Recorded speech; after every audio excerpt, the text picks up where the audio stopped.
Radhe Radhe. ब्रिजधाम channel में आप सबका स्वागत है। तो आज बैसाख महात्म के प्रसंग में हम सुनेंगे राजा महिरथ की कहानी। बैसाख के महीने में ये कहानी रोज़ सुनी जाती है। अगर आपको ये कहानी पसंद आए तो प्लीज़ इसको लाइक शेयर ज़रूर कीजिएगा और प्लीज़ मेरे चैनल को सब्सक्राइब कीजिएगा और कमेंट में राधे राधे ज़रूर लिखिएगा। यमराज कहते हैं, ब्राह्मण, पूर्व काल की बात है। महिरथ नाम से विख्यात एक राजा थे। उन्हें अपने पूर्व जन्म के पुण्यों के फलस्वरूप प्रचुर ऐश्वर्य और संपत्ति प्राप्त हुई थी, परंतु राजा राज्य लक्ष्मी का सारा भार मंत्री पर रखकर स्वयं विषय भोग में आसक्त हो रहे थे। वे न प्रजा की ओर दृष्टि डालते थे और न धन की ओर। धर्म और अर्थ का काम भी कभी नहीं देखते थे। उनकी वाणी और उनका मन कामनियों की क्रीड़ा में ही आसक्त था। राजा के पुरोहित का नाम कश्यप था। जब राजा को विषयों में रमते हुए बहुत दिन व्यतीत हो गए, तब पुरोहित ने मन में विचार किया कि जो गुरु मोहवश राजा को अधर्म से नहीं रोकता, वह भी उसके पाप का भागी होता है।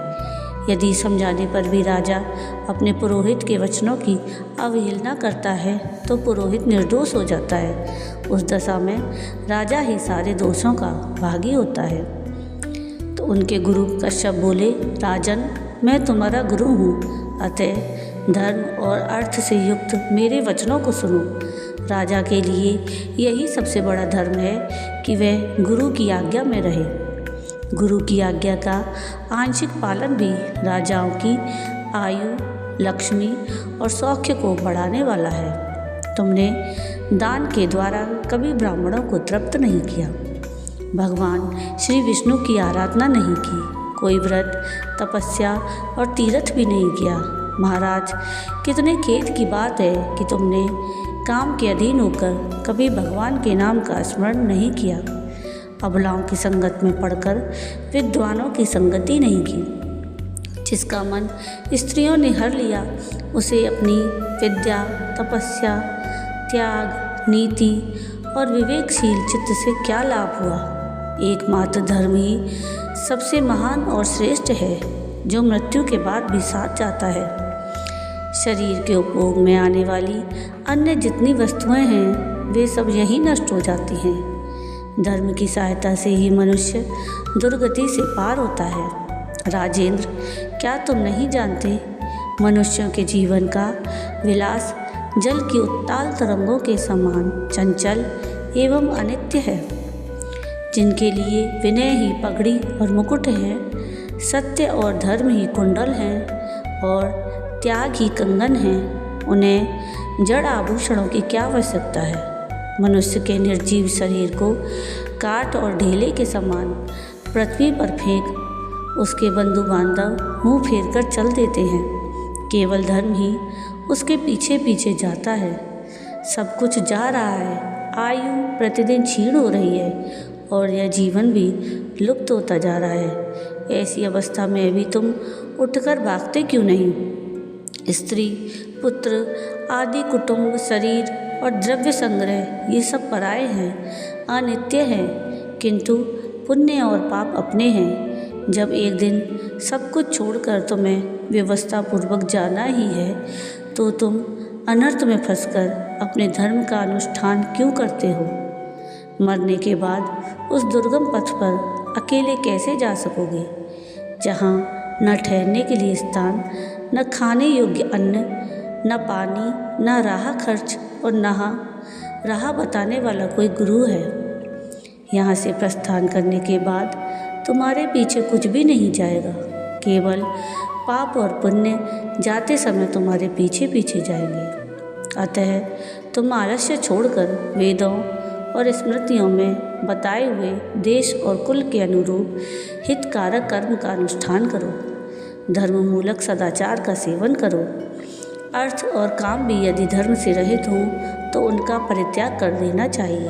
दिन रात इंद्रिय विजय रूपी योग का अनुष्ठान करना चाहिए, क्योंकि जितेंद्रिय राजा ही प्रजा को अपने वश में रख सकता है। लक्ष्मी अत्यंत प्रगल्भ रमणी के कटाक्ष के समान चंचल होती है। विनय रूपी गुण धारण करने से ही वे राजाओं के पास दीर्घकाल तक ठहरती है। जो अत्यंत कामी और घमंडी हैं, जिनका सारा कार्य बिना विचारे ही होता है, उन मूढ़ चेता राजाओं की संपत्ति उनकी आयु के साथ ही नष्ट हो जाती है। व्यसन और मृत्यु, इनमें व्यसन को ही कष्टदायक बताया गया है। व्यसन में पड़े हुए राजा की अधोगति होती है और जो व्यसन से दूर रहता है वह स्वर्गलोक में जाता है। व्यसन और दुख विशेषतः काम से ही उत्पन्न होते हैं, अतः काम का परित्याग करो। पापों में फंस जाने पर वैभव और भोग स्थिर नहीं रहते, वे शीघ्र ही नष्ट हो जाते हैं। चलते मंडल के राज्य का जागते भार संभालने वाले समय भी धीर जिसका महाराज अम्बरीश विचार में संलग्न नहीं रहता, क्योंकि तुम्हारा हृदय मरे पुरुषोत्तम के ध्यान में विद्वान हो रहा है। विषय चिंता छोड़कर सौभाग्य लक्ष्मी से सुशोभित होने वाली एवं तुम्हारी नैतिक बुद्धि परमार्थ का साधन श्री कृष्णचंद्र की पुण्यमयी लीलाओं के श्रवण में बालक की भांति चपल होता है। भूपते उससे भक्तों को वरदान देना चाहिए। अविनाशी राजन भगवान धर्म के तत्वदर्शी पूर्वक वृद्ध पुरुषों की बुद्धि का सहारा अहंकारवश पराबुद्धि के द्वारा अपने बड़ा मानने वाली चित्त को पुरुष का कल्याण कैसे होगा। भगवान माया के जनदाता मित्र भाई बंधु माया का चला नहीं पड़ता। देशांतर में साधु पुरुष उन्हें भक्ति के द्वारा ही उठाना करते हैं और तीर्थ के लिए यत्न कर भी जानते हो। आदि कोई भी राजन पद प्राप्ति में सहायता नहीं कर सकते। ऐसा नहीं है केवल जो तुम्हें परमात्मा में मन लगा फिर भी जिनका नाम जप करने से ही तीर्थ है प्राप्ति भगवान की चर्चा। इसलिए राजन प्रसंग उठाकर पुरुष को उचित है कि वह उनकी सरस विषयों में प्रवृत्त हुए विस्तार के साथ पूछ रहे यत्न करे। उसमें यत्न से यही कारण है ही वश में तुम वैष्णवों का गौरव बढ़ाना चाहते हो। यदि मनुष्य मुझ जैसे लोगों को स्वयं विचार करने में समर्थ हो जाए साधु संत तो उसे विद्वान एक दूसरे से के पास जाकर प्रश्न करना चाहिए। साथ भगवान अनंत के पूछने पर कल्याण यथोचित कर्तव्य का उपदेश देते हैं और श्रवण करते कल्याण की इच्छा रखने वाले बढ़कर हर एक उपाय संतोष की बात क्रोध का और समुचित निग्रह करना चाहिए और किसी वेदों में दिखाई नहीं देता। कल्याण का विघात करने के लिए उद्यत रहते गाय राजन के काम बड़ा बलवान है। यज्ञ शरीर के भीतर रहने वाला श्रुति महान स्मृति दया की अभिलाषा रखने वाले पुरुष को और संतोष उसके अधीन नहीं बोलना चाहिए। श्री हरि के स्वरूप है। विधि पूर्वक पालन किया हुआ चंद्रमा सबसे श्रेष्ठ है। पृथ्वी इसलिए जल तुम धैर्य धारण आकाश दिशाएं का आचरण करो। ब्रह्मा श्वास विष्णु बड़ा चंचल है। जीवन संपूर्ण उसी के अधीन परमेश्वर ऐसी स्थिति में भी इस चराचर जगत को के आचरण उत्पन्न करने की शक्ति रखने वाले राजा विश्वरूप जो वृद्धावस्था को स्वयं हो चुका है ब्राह्मण के शरीर भी प्रवेश करके निषिद्ध विषयों की ओर से नहीं खिलाए जाने वाला आए यह कितने शोक की बात है। इसलिए पृथ्वीनाथ जिनकी चरण के मुंह में पड़ तीर्थ की तुम्हारी सारी उम्र भगवान अनंत बीत गई जिनके आधार हैं अपने हित साधनों में लगो। संपूर्ण प्राणियों के तुम्हारे लिए सर्वोत्तम और पुण्यमयी लक्ष्मी के सर्वस्व हैं। मैं तुम्हारा पुरोहित और तुम्हारे पूर्वक भले बुरे कर्मों का भागी जो विद्वान मुनिश्चरों को ब्रह्म विष्णु बुद्धि से देखता है वही सच्चा वैष्णव है। गुरु पत्नी वही आदि अपने धर्म में बताए भांति स्थिर माना जाता है। मनुष्य द्वारा भक्ति के लक्षण सुनने के लिए और शरीर से भी किए हुए जो आप हैं मैंने तुम्हें सुना बैसाख मास समाप्त कर देता है। गंगा स्नान करने के लिए जा रहा अंधकार का नाश करता है। बैसाख का महीना उपस्थित है। बैसाख मास लक्ष्मीपति को अत्यंत प्रिय है सर्वथा नष्ट कर डालता है। इसकी भी आज इसलिए शुक्ला सप्तमी है। तुम विधि पूर्वक बैसाख गंगा का पालन करो अत्यंत दुर्लभ है। मनुष्य बैसाख मास की विधि के अनुष्ठान के द्वारा बैसाख शुक्ल होने वाले पुण्य के प्रभाव में आकर गंगा जी को पी लिया किए हुए घोर पापों का अपने दाहिने कान के छिद्र से परम धाम बाहर निकालता है। अतः इसलिए महाराज की कन्या होने के बैसाख मास में गंगा जी को स्नान करके भी कहते हैं पूर्वक भगवान स्थिति को स्नान करके जो आकाश की कूटने छाटने की क्रिया से देवी का चावल की भूसी विधान के साथ पूजन करता है से तांबे की कालिक मिट जाती है। धन्य एवं पुण्यात्मा है शुभ कर्म का अनुष्ठान करने से शुक्ल सप्तमी को अंत्यकरण का विधि पूर्वक गंगा में राजा ने कहा और पितरों का स्वभाव वाले दूल्हे उसे आपने गंगा मुझे वह देवी अमृत पिलाया कृपा दृष्टि से जिसका देखती आविर्भाव है समुद्र से और नहीं वह हुआ है। स्नान के आपका पश्चात वचन इन सब संसार पापों से रूपी मुक्त हो रोग का जाता है। निवारण और दुर्व्यसनों से बैसाख के मुक्त समान करने वाला कोई मास नहीं द्रव्य है भिन्न और औषध गंगा है। के सदृश आपने कृपा कोई करके दूसरी नदी नहीं मुझे है। आज इस इन औषध दोनों का पान संयोग कराया है। दुर्लभ है। प्रवर भगवान की सत्पुरुषों का भक्ति से समागम ही मनुष्यों ऐसा को हर्ष सुयोग प्रदान प्राप्त करने होता वाला, है। उनके गंगा जी पाप का को दूर प्रादुर्भाव भगाने वाला भगवान श्री विष्णु के जरा चरणों से मृत्यु हुआ का है। हरण करने वे वाली संजीवनी ब्रह्मलोक बूटी से है। आकर भगवान इस शंकर पृथ्वी के पर जो जटाजूट में मनोरथ निवास दुर्लभ करती माने गए हैं। हैं गंगा वे सब यहाँ समस्त दुखों साधु का पुरुषों नाश के करने संग वाली से है। प्राप्त हो जाती वे है। अपने स्रोतों जो से पापों का अपहरण निरंतर करने वाली प्रवाहित होकर सत्संग की तीनों गंगा में लोकों को स्नान कर चुका पवित्र है। करती रहती उसे है। दान, उन्हें तीर्थ सेवन, स्वर्ग पर तपस्या चढ़ने के लिए और सीढ़ी यज्ञ माना करने गया की क्या है। आवश्यकता है। वे सदा प्रभु, आनंद आज के देने पहले वाली, मेरे मन में नाना प्रकार जो के जो पापों भाव को उठते थे, हरने वाली, वे सब केवल संकट से काम तारने सुख वाली के प्रति लोभ उत्पन्न भक्तजनों करने के वाले थे। अंतःकरण में परंतु आज दिव्य आपके प्रकाश दर्शन से और वचन सुनने से फैलाने की हमें लीला से विपरीत भाव आ सुशोभित गए। होने वाली, मूर्ख सगर मनुष्य के पुत्रों एक को जन्म के मोक्ष सुख प्रदान के करने लिए वाली, हजारों जन्मों का धर्म सुख नष्ट मार्ग में करता है लगाने और वाली विद्वान पुरुष और एक जन्म तीन से मार्गों से हजारों जन्म प्रवाहित बना होने देते वाली हैं। है। हाय हाय गंगा कितनी देवी खेत की बात तीनों है लोकों का कि मुझ श्रृंगार मूर्ख है। ने वे अपने मन को दर्शन, सदा स्पर्श, काम जनित रस्ते, स्नान, आस्वादन, कीर्तन, सुख में ही ध्यान फंसाए रखने और के सेवन कारण से कभी कुछ भी हजारों पवित्र आत्मकल्याण और का कार्य अपवित्र नहीं पुरुषों किया। को पावन अहो, बनाती रहती है। मेरे मन का जो कैसा लोग मोह है दूर जिससे रहकर मैंने भी तीनों समय स्त्रियों के फेर में गंगा पड़कर गंगा अपनी आत्मा गंगा को इस प्रकार घोर उच्चारण विपत्ति में करते डाल हैं। दिया, उनके जिसका भविष्य 3 जन्मों का अत्यंत पाप दुखमय है गंगा जी और जिससे नष्ट पार कर पाना देती है। बहुत जो कठिन मनुष्य है। 1000 योजन दूर आपने से स्वतः गंगा संतुष्ट का स्मरण होकर करता अपनी है, वाणी से वह आज मुझे पापी मेरी होने स्थिति पर का बोध उत्तम करा गति दिया। को प्राप्त अब होता है। उपदेश देकर मेरा राजन, उद्धार कीजिए। बैसाख पूर्व शुक्ल जन्म में सप्तमी को मैंने कोई पुण्य किया था जिससे आपने मुझे बोध कराया है। विशेषतः आपके चरणों की धूलि से आज मैं पवित्र हो गया। वक्ताओं में श्रेष्ठ, अब आप मुझे बैसाख मास की विधि बताइए।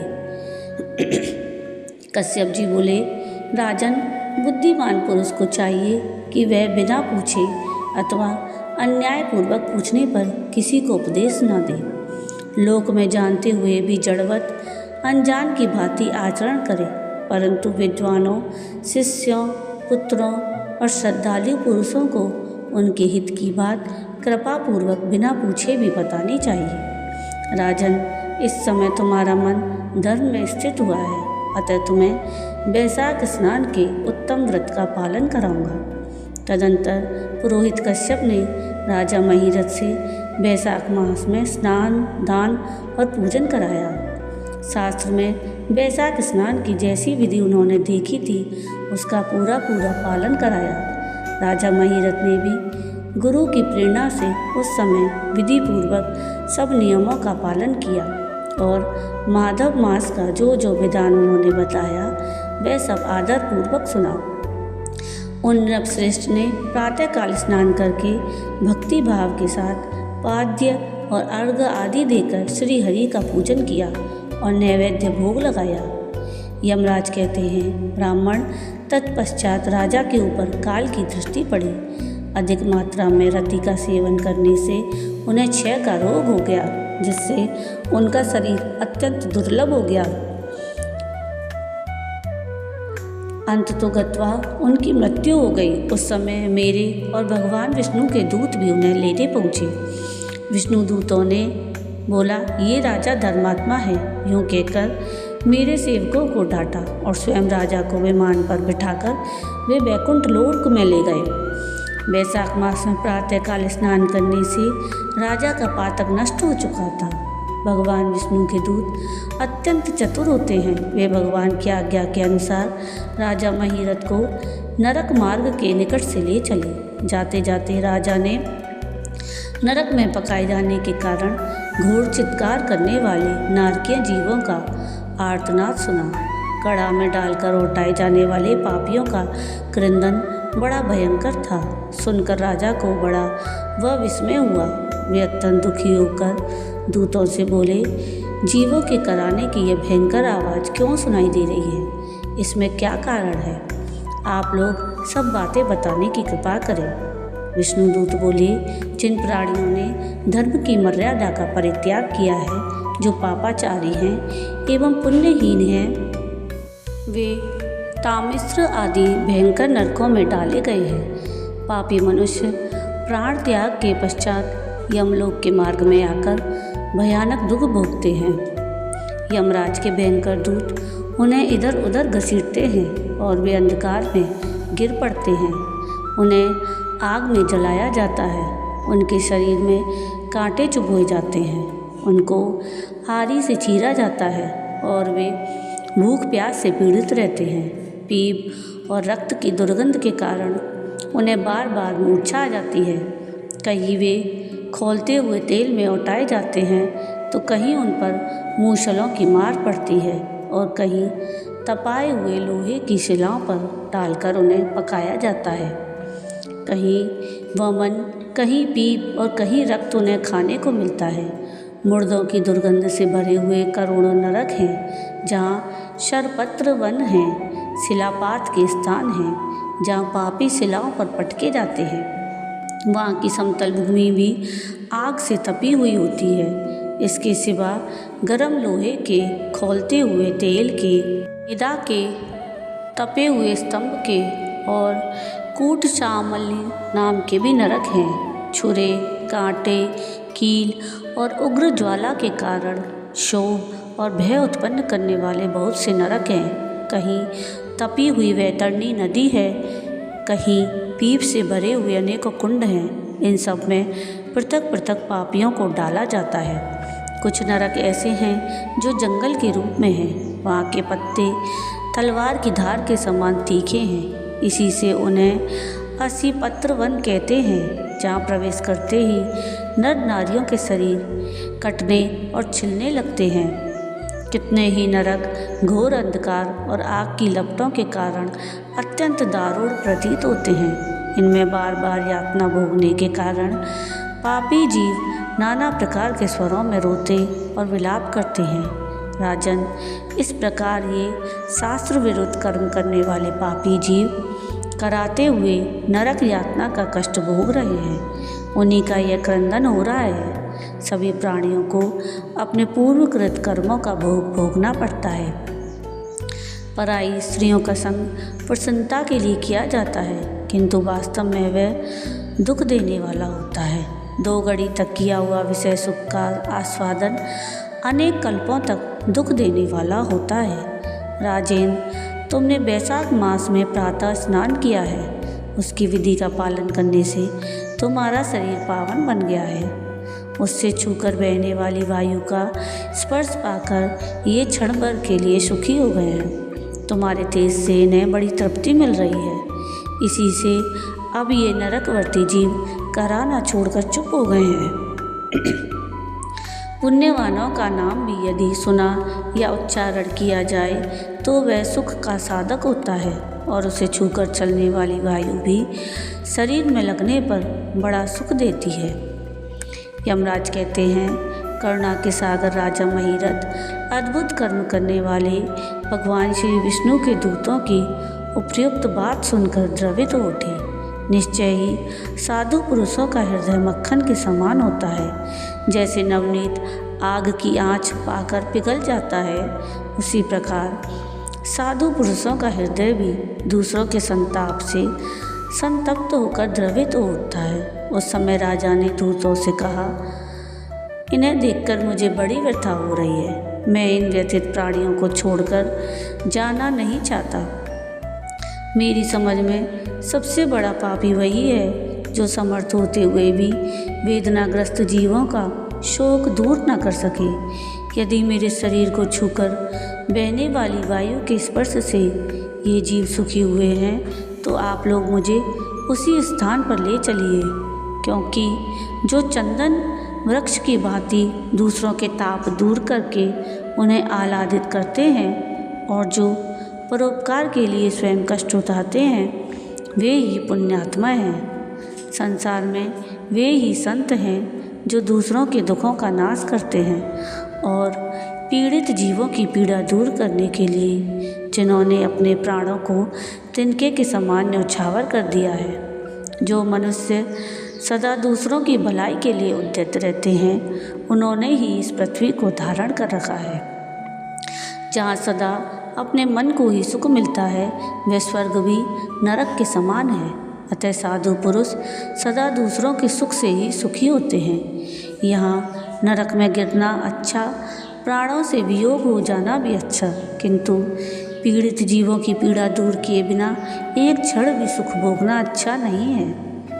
दूत बोले, राजन, पापी पुरुष अपने कर्मों का ही फल भोगते हुए भयंकर नरक में पकाए जाते हैं। जिन्होंने दान, होम अथवा पुण्य तीर्थ में स्नान नहीं किया, मनुष्यों का अपकार और कोई उत्तम पुण्य नहीं किया, वे ही परलोक में आने पर घोर नरकों में पकाए जाते हैं। जिनका शील स्वभाव दूषित है, जो दुराचारी, व्यवहार में निंदित, दूसरों की बुराई करने वाले एवं पापी हैं, वे ही नरकों में पड़ते हैं। जो पापी अपने मर्मभेदी वचनों से दूसरों का हृदय विदीर्ण कर डालते हैं और जो पराई स्त्रियों के साथ विहार करते हैं, वे नरकों में पकाए जाते हैं। महाभाग, भूपाल, आओ सब भगवान के धाम को चलें। तुम पुण्यवान हो, अतएव तुम्हारा यहाँ ठहरना उचित नहीं है। राजा ने कहा, विष्णुदूतगण, यदि मैं पुण्यात्मा हूँ तो इस महाभयंकर यातना मार्ग में कैसे लाया गया? मैंने कौन सा पाप किया है और किस पुण्य के प्रभाव से मैं विष्णु धाम को जाऊंगा? आप लोग मेरे संशय का निवारण करें। दूत बोले, राजन, तुम्हारा मन काम के अधीन हो रहा था, इसलिए तुमने कोई पुण्य, यज्ञ अनुष्ठान अथवा यज्ञ अवशिष्ट अन्न का भोजन नहीं किया, इसलिए तुम्हें इस मार्ग से लाया गया है। किंतु लगातार 3 वर्षों तक तुमने अपने गुरु की प्रेरणा से बैसाख अमास में विधि पूर्वक प्रातः स्नान किया है और महापापों और अति पापों की राशि का विनाश करने वाले भक्तवत्सल विश्वेश्वर भगवान मधुसूदन की भक्तिपूर्वक पूजा की है। यह सब पुण्यों का सार है। केवल इस एक ही पुण्य से तुम देवताओं द्वारा पूजित होकर श्री विष्णुधाम को ले जाए जा रहे हो। नरेश्वर, जैसे एक ही चिंगारी पड़ जाने से तिनकों की राशि भस्म हो जाती है, उसी प्रकार बैसाख में प्रातः स्नान करने से पाप राशि का विनाश हो जाता है।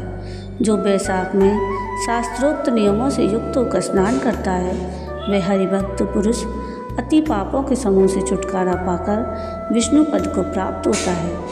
यमराज कहते हैं, ब्राह्मण, तब दया सागर राजा ने उन जीवों के शोक से पीड़ित हो भगवान श्री विष्णु के दूतों से विनयपूर्वक कहा, साधु पुरुष प्राप्त हुए ऐश्वर्य का, गुणों का और पुण्य का यही फल मानते हैं कि इनके द्वारा कष्ट में पड़े हुए जीवों की रक्षा की जाए।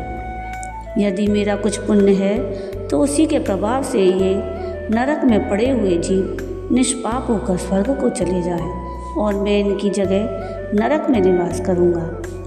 राजा के ऐसे वचन सुनकर श्री विष्णु के मनोहर दूत उनके सत्य और उदारता पर विचार करते हुए इस प्रकार बोले, राजन, इस दया रूप धर्म के अनुष्ठान से तुम्हारे संचित धर्म की विशेष वृद्धि हुई है। तुमने बैसाख मास में जो स्नान, दान, जप, होम, तप और देव पूजन आदि कार्य किए, वे अक्षय फल देने वाले हो गए हैं। जो बैसाख मास में स्नान दान करके भगवान का पूजन करता है, वह सब कामनाओं को प्राप्त होकर विष्णुधाम को जाता है। एक और तप, दान और यज्ञ आदि की शुभ क्रियाएँ और एक और विधि पूर्वक आचरण में लाया हुआ बैसाख मास का व्रत हो तो यह बैसाख मास ही महान है। राजन, बैसाख मास के एक दिन का भी जो पुण्य है, वह तुम्हारे लिए सब दानों से बढ़कर है। दया के समान धर्म, दया के समान तप, दया के समान दान और दया के समान कोई मित्र नहीं है। पुण्य का दान करने वाला मनुष्य सदा लाख गुना पुण्य प्राप्त करता है। विशेषतः तुम्हारी दया के कारण धर्म की अधिक वृद्धि हुई है। जो मनुष्य दुखित प्राणियों का दुख से उद्धार करता है, वही संसार में पुण्यात्मा है। उसे भगवान नारायण के अंश से उत्पन्न समझना चाहिए। वीर, बैसाख मास की पूर्णिमा को तीर्थ में जाकर जो तुमने सभी पापों का नाश करने वाले स्नान दान आदि पुण्य किया है, उसे विधिवत भगवान श्री हरि को साक्षी बनाकर 3 बार प्रतिज्ञा करके इन पापियों के लिए दान कर दो, जिससे ये नरक से निकलकर स्वर्ग को चले जाएं। हमारा तो ऐसा विश्वास है कि पीड़ित जंतुओं को शांति प्रदान करने से जो आनंद मिलता है, उसे मनुष्य स्वर्ग और मोक्ष में भी नहीं पा सकता। सौम्य, तुम्हारी बुद्धि, दया एवं दान में दृढ़ है। इसे देखकर हम लोगों को भी उत्साह होता है। राजन, यदि तुम्हें अच्छा जान पड़े तो अब बिना विलंब किए इन्हें वह पुण्य दान करो जो नरक यातना के दुख को दग्ध करने वाला है। विष्णु दूतों के यूँ कहने पर दयालु राजा महिरथ ने भगवान गदाधर को साक्षी बनाकर 3 बार प्रतिज्ञा पूर्वक संकल्प करके उन पापियों के लिए अपने पुण्य अर्पण किया। वैशाख मास के एक दिन के ही पुण्य का दान करने से ये सभी जीव यम यातना के दुख से मुक्त हो गए और फिर अत्यंत हर्ष में भरकर वे श्रेष्ठ विमान पर आरूढ़ हुए और राजा की प्रशंसा करते हुए उन्हें प्रणाम करके स्वर्ग को चले गए। इस दान से राजा को विशेष पुण्य की प्राप्ति हुई। मुनियों और देवताओं का समुदाय उनकी स्तुति करने लगा और वे जगदीश्वर श्री विष्णु के पार्षदों द्वारा अभिवंदित होकर उस परम पद को प्राप्त हुए जो बड़े बड़े योगियों के लिए भी दुर्लभ है। द्विजश्रेष्ठ, यह वैशाख मास और पूर्णिमा का कुछ महात्म यहाँ थोड़े में बतलाया गया। यह धन, यश, आयु और परम कल्याण प्रदान करने वाला है। इतना ही नहीं, इससे स्वर्ग और लक्ष्मी की भी प्राप्ति होती है। यह प्रशंसनीय महात्म अंतःकरण को शुद्ध करने वाला और पापों को धो डालने वाला है। माधव मास का यह महात्म भगवान माधव को अत्यंत प्रिय है। राजा महिरथ का चरित्र और हम दोनों का संवाद सुनने, पढ़ने और विधि पूर्वक अनुमोदन करने से मनुष्य को भगवान की भक्ति प्राप्त होती है, जिससे समस्त क्लेशों का नाश हो जाता है। सूत जी कहते हैं, धर्मराज की यह बात सुनकर वह ब्राह्मण उन्हें प्रणाम करके चला गया। उसने भूतल पर प्रतिवर्ष स्वयं तो वैशाख स्नान की विधि का पालन किया ही दूसरों से भी कराया। यह ब्राह्मण और यम का संवाद मैंने आप लोगों से वैशाख मास के पुण्य में स्नान के प्रसंग में सुनाया है। इसको एक चित्त होकर वैशाख मास के महात्म का श्रवण करता है, वह सब पापों से मुक्त होकर श्री विष्णु के परम पद को प्राप्त होता है। परम पुराण के अंतर्गत वैशाख स्नान का महात्म संपूर्ण हुआ। तो ये थी राजा महिरथ के वैशाख स्नान के महात्म के प्रसंग की कथा। आपको ये कथा कैसी लगी मुझे कमेंट करके ज़रूर बताइएगा। और अगर आपको ये कथा पसंद आई हो तो प्लीज़ इसको लाइक शेयर ज़रूर कीजिएगा और प्लीज़ मेरे चैनल को सब्सक्राइब कीजिएगा और कमेंट में राधे राधे ज़रूर लिखिएगा। वीडियो पूरा देखने के लिए थैंक यू। राधे राधे।